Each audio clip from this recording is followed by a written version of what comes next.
This is Joan with the Joan Jerkovich Show at 910 KINA Salina, bringing you innovative talk radio that surprises, entertains, and sometimes even informs you.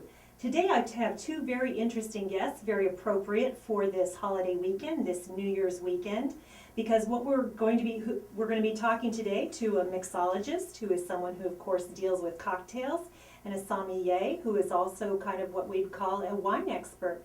So our first guest here is Griff. Welcome, Griff. Hi, how are you doing? So you're our mixologist. Yes. And it's funny because, a lot of time, the research I've kind of done is that bartending has kind of gone amok, run amok and become completely snobbish. That we're all of a sudden taking bartenders and calling them mixologists. You know, that's true, but it's also actually kind of going back into what was classically done with bartending. We've kind of, through Prohibition and, even after the repeal, we've kind of lost what bartending really used to be. Which is what? What would you say it used to be? Because there is a huge tradition in it, but I think it has taken a new turn. So go back in history for us and tell us the tradition of bartending. Well, I would say that, bartenders, the original bartenders in, the 1800s, really the ones that started writing down recipes of cocktails. Jerry Thomas was one of the first ones in the 1800s. So what do we have named after him? Not the Tom Collins. No, actually, there probably aren't any. I can't think of any cocktails offhand that are named after him. But he was the first bartender to write down his recipes and then release a book of his recipes. In the 1800s. Yes, but back then everyone used to keep their recipes to themselves. They wouldn't share them with anyone else. So if you were coming into the bar, you were coming in to see a specific bartender work and get a specific cocktail from him that no one else knew. Jerry Thomas was one of the ones that really revolutionized bartending. They called him the professor, and he really shared his skill with other people. And put it in writing for people to copy. Exactly. Or to learn from, certainly new young bartenders, because what we're talking about when we talk about the snobbery that's come up in bartending is we're really talking about this recent trend in high-end cocktails and people who create these signature drinks. But as I'm understanding, when you're starting to create a signature drink, there are still some basics that he probably wrote about. What are some of those? Very basics. Coming down to the original definition of a cocktail is spirit, water, and bitters. And also usually a sugar of some kind. But spirit, water, and bitters is the basic form of a cocktail. And of course, water, we think of so many mixers. Is that what that's right. sometimes? No, water actually just means adding ice and either shaking or stirring. Okay, I see. So. And what are bitters? Because I was reading too, traditionally that was one of the things that was always put into a cocktail. Correct. Bitters is a high alcohol spirit basically that you would steep with different herbs, and they are just a very bitter liquor that you would put in a small amount in a cocktail to change the profile of the cocktail, add a little more complexity, and they are bitter. You can't really drink them by themselves. So. Now, do you still use those today? We do. I don't know if I've ever had it. Have I had a cocktail with bitters in it? Just a traditional probably, one? yeah, like a Manhattan, a regular Manhattan is supposed to have bitters. Lots of. Just an old-fashioned has bitters in it. Lots of the famous cocktails. Some of the kind of vintage cocktails in a way, and I've heard there's even something of a comeback to some of those, like the Manhattan and what are some of the other names of the vintage cocktails? A Sazerac, and you can go anywhere from a Hurricane, and you have a toddy. Toddies are right, the hot toddy. Yeah, many different forms of cocktails. You have slings, sours, punches. All of those are very classic. So as a mixologist, and I know that you have yourself created some of your own signature drinks.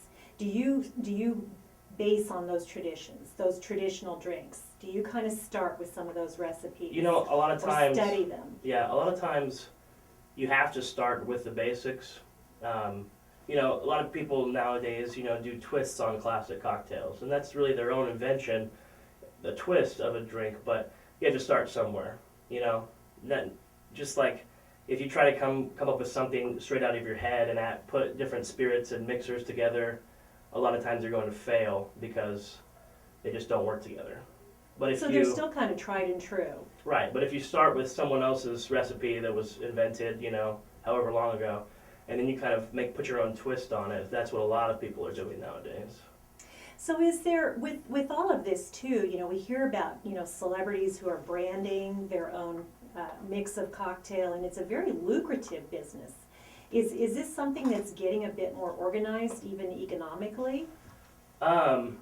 With branding different drinks and, celebrities having their own liquors and stuff like that, I'm really not too into that. I don't buy any pre-mixed cocktails or do any of that. What the modern mixologist really does is they'll try and do everything they can homemade. They'll, like what I do at the bar that I work at, we make our own brandied cherries. We have our own bitters that we make.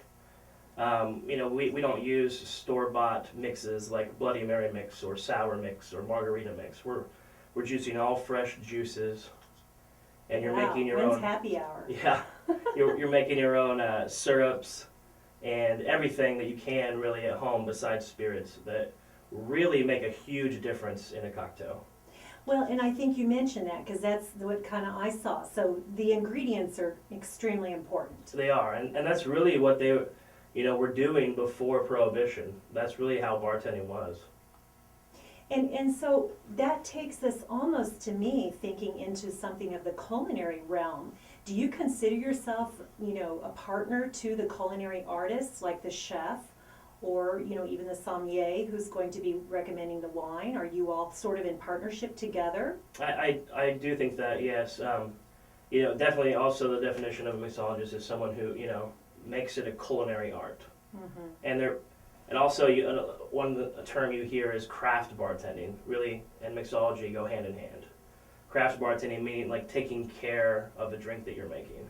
That you're not just making a drink for someone just to slam down at your bar. That they're actually going to take time and taste the different complexities to it and flavors, and that they will enjoy the cocktail.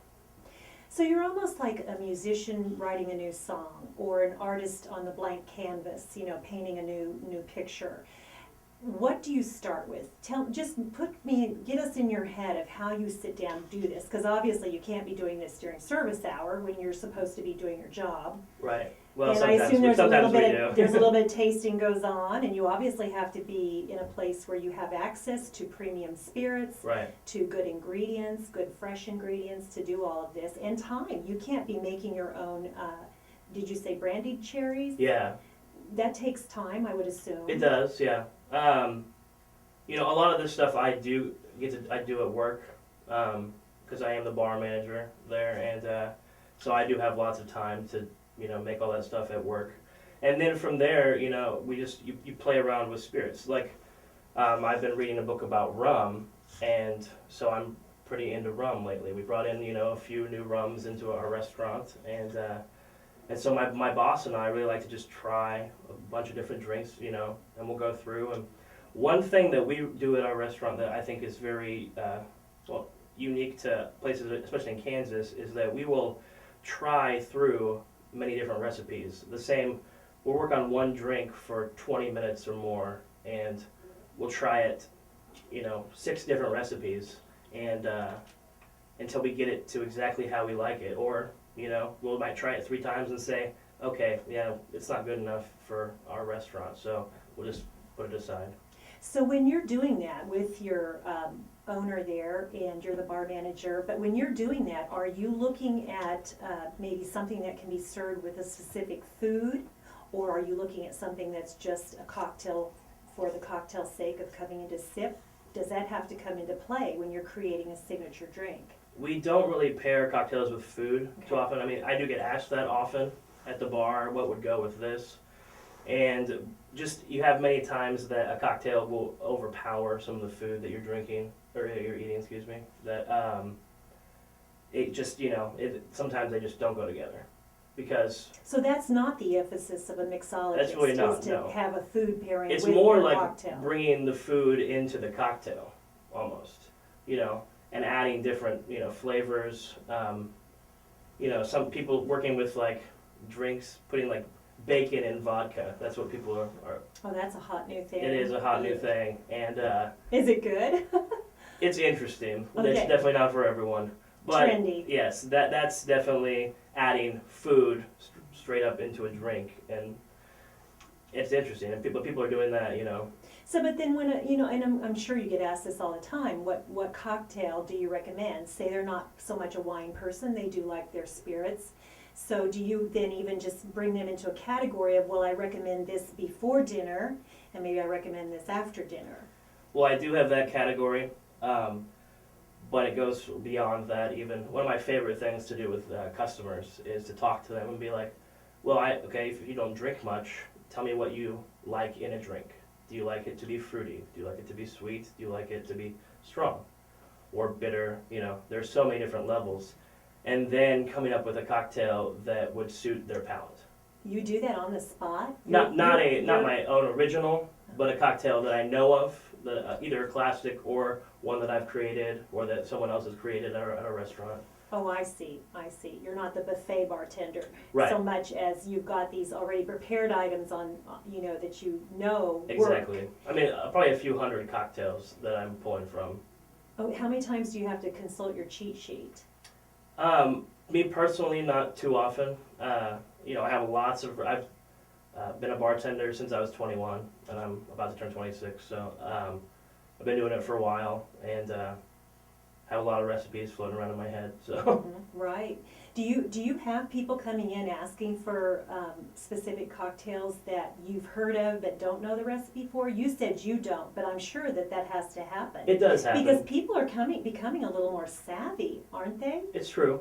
I mean, the old well drinks have kind of gone by the wayside, or are you still pouring a lot of those? Just scotch and water and. We do still pour them, but we live in Kansas, and there aren't really big cities around here, and that's really where I'd say cocktail revolution is happening in majority. Places like New York, New Orleans, San Francisco, Portland, those are the biggest places that. So have you had an opportunity to visit some of those establishments? I have. I've visited some of the best bars in New York and Chicago, those two, and a couple in San Francisco. So tell us what we're missing. Tell us what we here in Kansas want to come visit you, Griff, so that we know what we're missing in New York.